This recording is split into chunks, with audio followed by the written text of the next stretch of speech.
I can't hear you, Deb. Let's see. Why can we not hear? Okay. Testing. Now can you hear me? Yes. Okay. Now you can hear me. Okay. I'm up. We don't know what was going on, but you can hear me now.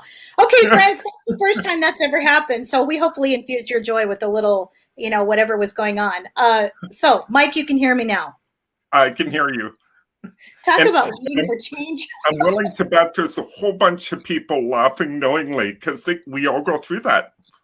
Well, and this is what I love, because one of the things I've learned with doing any technology is it really normalizes people's experiences. So there is definitely something, and I had the first time something was happening on the back end here, and I'm like, oh, I've never had that before. So there's always an opportunity for us to learn and to change and to grow, right? Yes. Mike, you are such an amazing person. So the first thing that I want to do, I kind of call this the alphabet soup, but but what we really want people to know is how amazing you are. You are a certified professional coactive coach. You hold the PCC credential with the International Coach Federation. Yes. You are a responsibility mentor, and we're going to talk about what that really means. And then you are an organizational relationship and systems coach. Yes.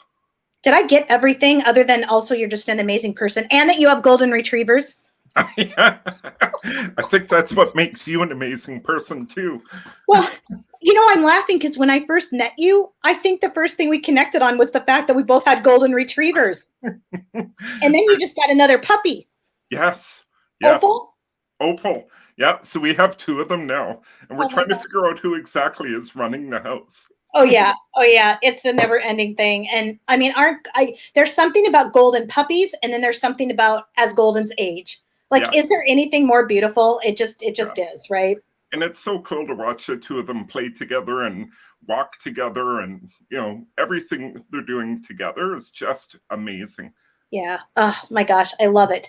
Well, Mike, there's so much we have to talk about. So what I really wanted to do first of all is let's talk a little bit about what you do as this organizational relationship and systems coach. This is very intriguing to me. So most times when we think about coaching, so like coactive coaching, I'm coaching a person. So if I'm coaching you, Deb, we're working with you on your problem. It's all about you. In relationship coaching and systems coaching, what we're actually coaching is more than one person, and it's actually the space that's between them. It's the relationship, the systems, and so on. So for example, what I'll often see through relationship coaching is we'll reveal what's in the relationship. And as you know, how often do we make things up? Right? Out of no bad intent, we make stuff up, and that forms the relationship. Yeah, so absolutely. Reveal it. It's not hard to move away to something different. Yes. And what I like is that one of the things, and you and I were talking about this a little bit before going live, is that there's times when you are filling the space, there's times when you're holding the space. So in this work that you're doing, you're probably doing a little bit of both. Yeah, totally. So obviously, if I'm coaching the individual, I'm going to ask a question and then hold the space, let the person do their work. And yes, I'm listening intently, of course.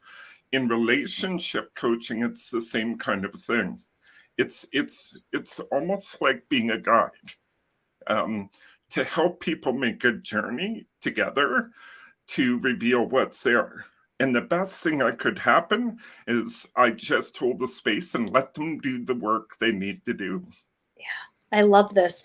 So who are these type of organizations that work with you? Is this nonprofit? Is it businesses? Who are the individuals that tend to come to you? The ones that tend to come to me are anywhere from mid-sized corporations, a couple hundred people upward from there. And I've worked with everything right up into the Fortune 500s, like some of Canada's biggest banks and telecoms. So it's quite a wide range that tend to come to me. Yeah, well, so if people didn't figure it out yet, you are from Canada.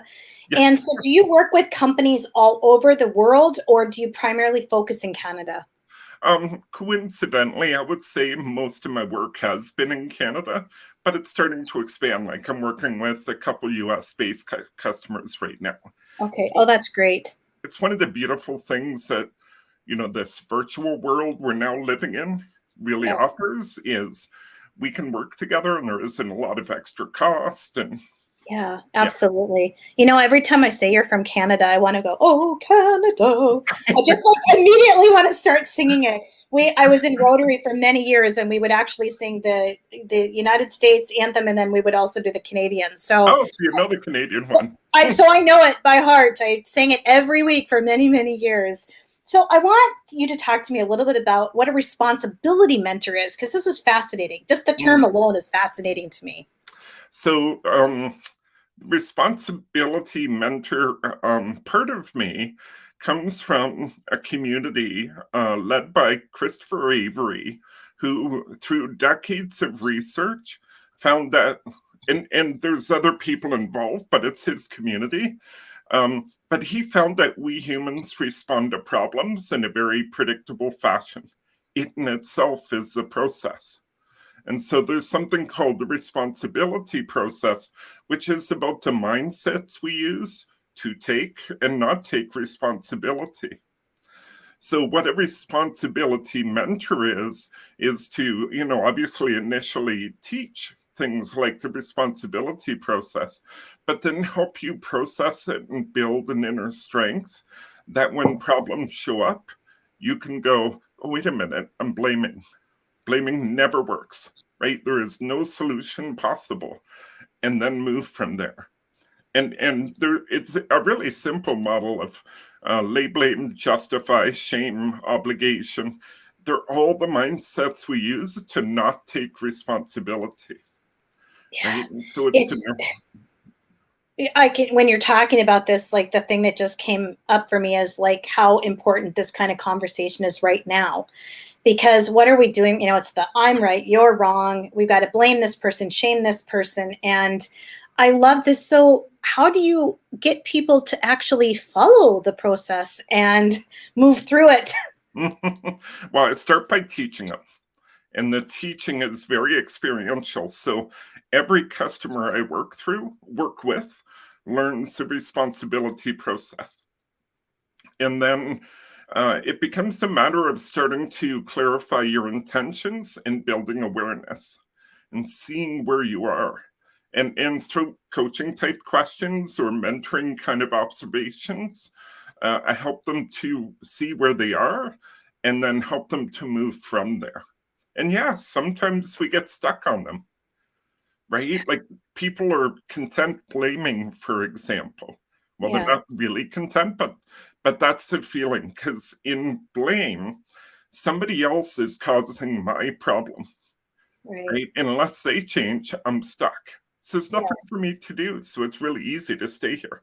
It's their yeah, problem. It's their, but I still have the problem, yeah, right? yeah. So when you can see that Absolutely. and own that, even though you can't change them, you can choose how you're going to be with what's going on. Yes, absolutely. As you're talking about this, and I just thinking about the state of the world right now and change and what change looks like, how does this work now more than ever? Like, how is it needed now more than ever? I think a lot of the problems that we're experiencing in society and globally and so on, they're being made worse by the fact we're becoming so polarized, right? It's you, it's me, this is right, this is wrong. We could probably sit here and list 20 things quickly, right, where this is going on. And on both sides, regardless of the intent, regardless of which side you side with, there's conflict going on. Mm-hmm. And here's the thing, all the conflict, although we think of it as external, because, people are butting heads on issues, we think it's external. All conflict is actually right here.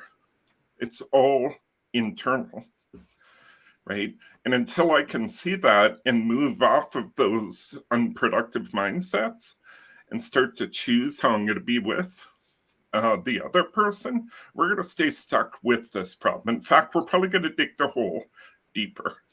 Yeah, it makes so much sense. So how do you get people to see the internal component of this? Like I know you talk about walking people through this, but what happens when someone walks in and they've already dug their heels in and you're trying to get them into seeing this place of internal? Well, the first part about it, I can only work with volunteers. So people who want to be open to see what's happening internally. If they're willing to do that, then right from the very beginning, even when I'm first teaching them the responsibility process, it's very, very experiential, right? To teach it, I actually have them think of a problem, a real problem, and then they learn it from that problem. And here's the cool part, especially if I'm doing this with a team, there's 4 unproductive mindsets.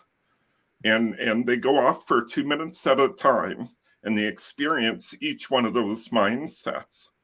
So they've got a total of 8 minutes to work on their problem. And then we do one more 2-minute round, which is responsibility. So 10 minutes. And through that, and through building out awareness of the mindsets, almost every time I teach it, there's many people in the room going, I have my answer in 10 minutes. Right. Wow. So it's about then taking that awareness that we've started to create and amplify it.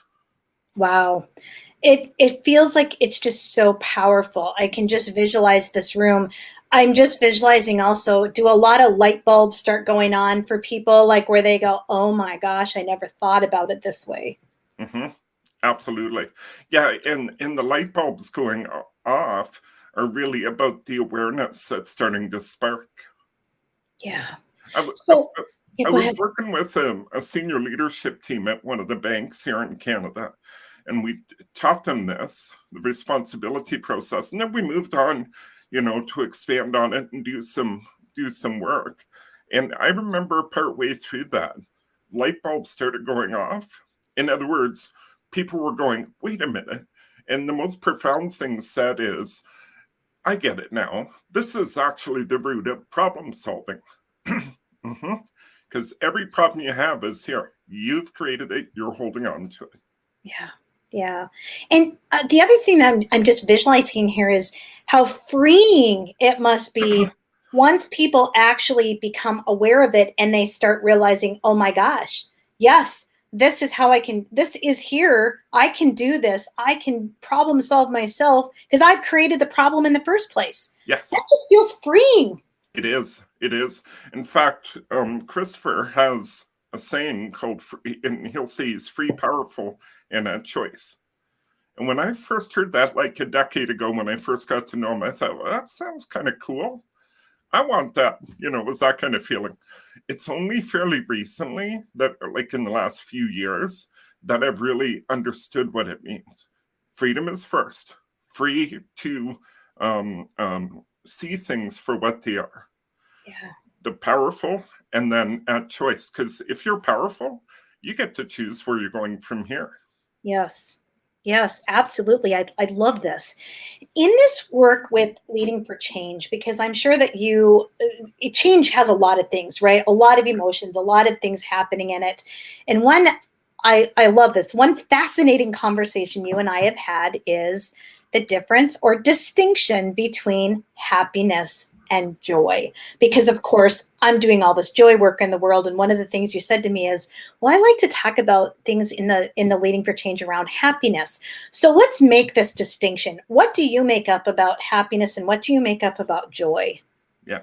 So it's in the work I do, actually in all aspects of life, I don't think happiness is something you can go create directly.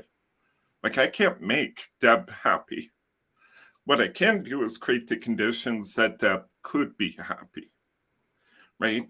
And so happiness to me, I see as a sign of what's going on inside of an organization or even in a family or a volunteer it doesn't matter, right? And happiness for me doesn't mean everybody's smiling every day, but they're content. They're good with what's going on. They want to be there, right? Joy for me is a different level of intensity, right? And it's unfortunate, but I don't often see it because I set wheels in motion, and then the joy will quite often come later. So it's one of the reasons I like to reconnect with clients, right? Yeah. To see where they are. So joy to me is a higher intensity, higher energy, if you will. Okay. And this is where people, they really are smiling in many ways. Yeah. And, Yeah. and you're actually making me think of one organization I worked with. When I first started with them, we walked onto the floor where most of the people were working, and there was probably 75 to 100 people, kind of in proximity. There were no walls, right? So they're all in proximity. And the place was dead quiet, with 75 to 100 people working. I would say when I started, there were a lot of people happy, right? But not exuberant, not joyous. When I finished with them, we walked into the middle of the floor, the exact same spot, and I asked the manager who hired me, so what do you hear now? And he heard joy. He heard people working, enjoying their work, dealing with problems. Not to say everything goes good every day, but it's that the energy was much, much higher. Yeah, yeah. Oh, that's fantastic. Well, and of course, we could probably spend 30 minutes just talking about these distinctions and what we make up about them. It's interesting because for me, the way that I framed it in my mind is that happy is, it's to me it's more of a doing. Like I can do something or create that thing like you said to make it happy, or I can do something that makes me happy. For me, the joy, it's a being, it's a way of being. And so what I would be curious about, and this might be maybe something that you or I should even write a co-article on or something. We should co-author something, but it's sort of about, so how do those two, to me, there's a being doing component, Yeah. and how do those two flow together? And what I also love is that because of the work you're doing in organizations, like you said, you've got the individual, you've got the organization, you've got the way that they flow together, and then you've got their customers, right? Yeah. Like it's not just one, you've got multiple facets of what you're doing. And so there could be a lot of different formulas of how those things could work together. So I love this, and I'm hoping that we're giving people something to really kind of think about here, because yeah, what does that really look like, and how is that showing up? So if somebody's listening right now that is, maybe they are an owner of an organization, or maybe they work within one, what are some of the thought-provoking questions that you might offer up just to say, let's kind of get a little check-in on the state of the organization right now? What might be something that would be thought-provoking for someone? Are you happy when you come to work? I mean, that's as simple as right. I kind of had to throw that in there. Yeah, certainly in the scale. So I think actually you expressed it differently about happiness and joy. I think we're in the same kind of headspace about what those two things are. I think the thought-provoking things would be around, do people really want to be there? Right? Like I'm thinking of organizations as we're trying to figure out how and when and whatever they're going to go back into the office. And it's a really difficult question. But do their people want to be there? It would never be 100%, of course, right? Because everybody's different context. But if their people want to return to the office, I would think that would be a sign that there's something good happening, whether it's happiness or joy or whatever level it's at. If they don't, that could be a sign they don't. Yeah. Burnout, right? How emotionally and mentally fatigued are the people? Yes. Right? Are they heading down a path of burnout? Yeah. And then just simple things like, I was describing at work environment is the level of noise that's going on there. What's it like to be in your office? Right? Is Yeah. it quiet, or does it feel, whether it's an office or a virtual meeting, does it feel like people are engaging and really want to be a part of this? Yes. Yeah. I love these questions. And I think they're definitely things that are going to be prompting people to go, oh, yeah, maybe we need to talk to somebody like Mike to be coming in to talk to us. I'm curious about, especially with coming out of the pandemic, we've had so many people working from home. People are coming back to offices. And I actually saw a post by Brene Brown. I think she's coined some term, the great awkward. I might be wrong. Brene, I'm sorry if I've got that wrong, but I think have you seen that? They're calling it the great awkward. I might be wrong about this name, but talking about people are now coming back into work. It's awkward. How do we even be with people even more? How do we even talk to people anymore, right?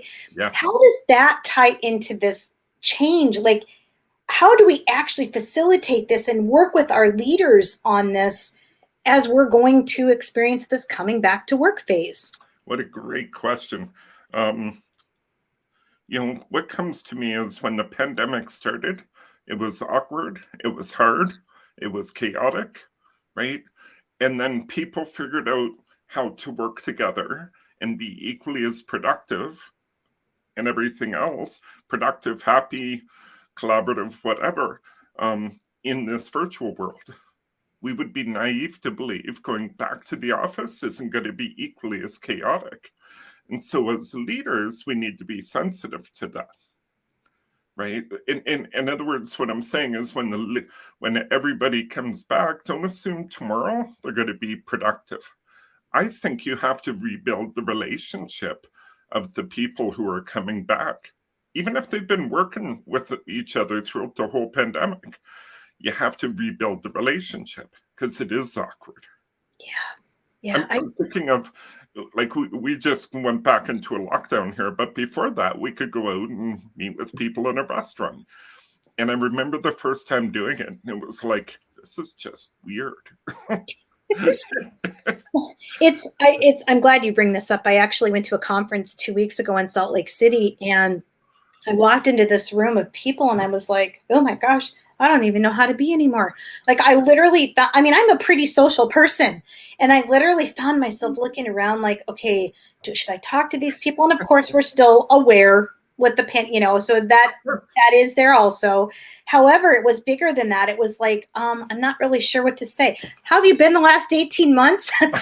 how did your lockdown go? I mean, really, it's like, and yet, so craving deeper conversation. So Yes. craving, I want to talk about something other than the pandemic.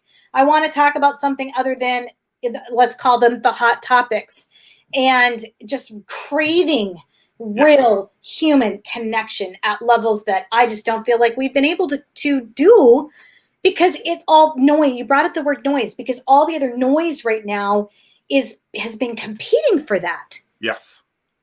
Oh my gosh. Yeah. People like you are so needed. all of us.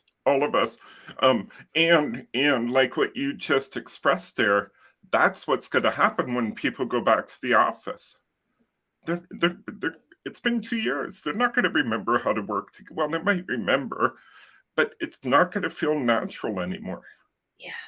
And I think we need to acknowledge that. And if we don't, what ends up happening is we erode trust. Right? I don't mean that surface trust where I trust Deb's going to do this when I do that. Right. I mean that deep emotional safety kind of trust. Yeah. And without that trust, I mean, that's the number one thing I do in my work is help to build that trust so that they can get to that place of joy. Oh my gosh, Mike, you're going to be so busy, because organizations are going to say, we need Mike. We need what he's doing is good work in the world to come to us. And I do think it's important. And we're already even seeing this with places where people have been going back. It is awkward. And people are not sure how to be. People forgotten. I mean, my gosh, some people have had kids. Some people got married. So, I mean, there's big things that have happened, Yes. And it just, I think this is going to be big business. I mean, I think this is going to be so important, Mike. As we start approaching our time, I can't believe how fast the time goes, right? Like, time flies when we're having fun. And what I'm curious about is how can they follow what you're doing in the world, and how would they get in touch with you if this is something or a conversation they'd like to have with you to learn more about how you might be able to work within their organization. Absolutely. So you can find me on social media, Facebook, Twitter, LinkedIn. LinkedIn's probably the most applicable place to find us. You can find me there. You can also go to leadingforchange.ca. And the for is FOR, leadingforchange.ca. I have a newsletter you can sign up for there, or just go to the contact page and reach out. My phone number is there too, so they could even phone me. You know that old school thing we used to do? Oh my gosh, that thing. I know that thing. I know I was calling people yesterday. I was like, oh my gosh, like some people don't even know how to do this anymore. It's fantastic. We have a new opportunity. I did put your Leading for Change in the comments also, your website, so people can find you there. Mike, do you have any final thoughts that you would like to share with people? Your wisdom to the world. It could be regarding change. It could be regarding going back. It could be regarding anything. Responsibility. What's popping for you right now? What's popping for me is life's too short to not have joy in everything you do. So if you're not finding joy where you are, change something.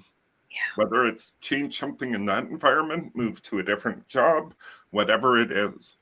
But find that joy, because that is where our strengths, our creativity, our knowledge, our wisdom, all those things just come shining through. Yeah. Oh my gosh. Boy, you're singing my tune for a minute there. and it is so true. Let's take 30 seconds, 45 to talk about that. When joy is not present, how can you completely live a full and exciting and exuberant life, right? You have moments of it. Yes. But when you are in that place of joy, truly, you do want to get up in the morning. You want to, right? Yes. Yes.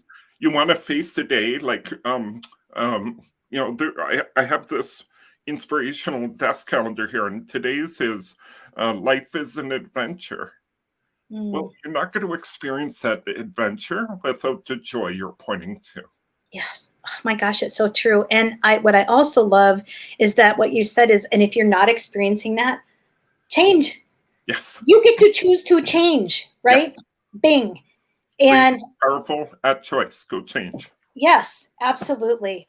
Oh boy, I'm like so inspired right now. I'm just like I'm not too sure what I need to change. I'm just inspired to.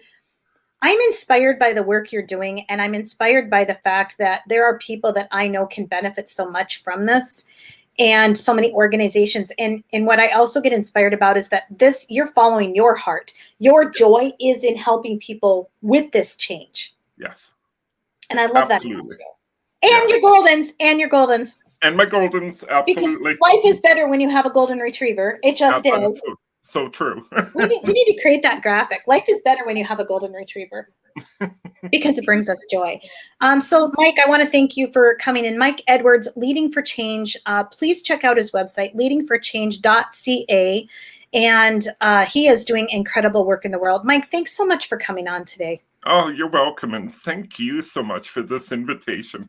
I knew it was going to be fun, and you exceeded my expectation. Oh, good. Oh, I'd love to exceed expectations. Maybe that's my RHA. Okay.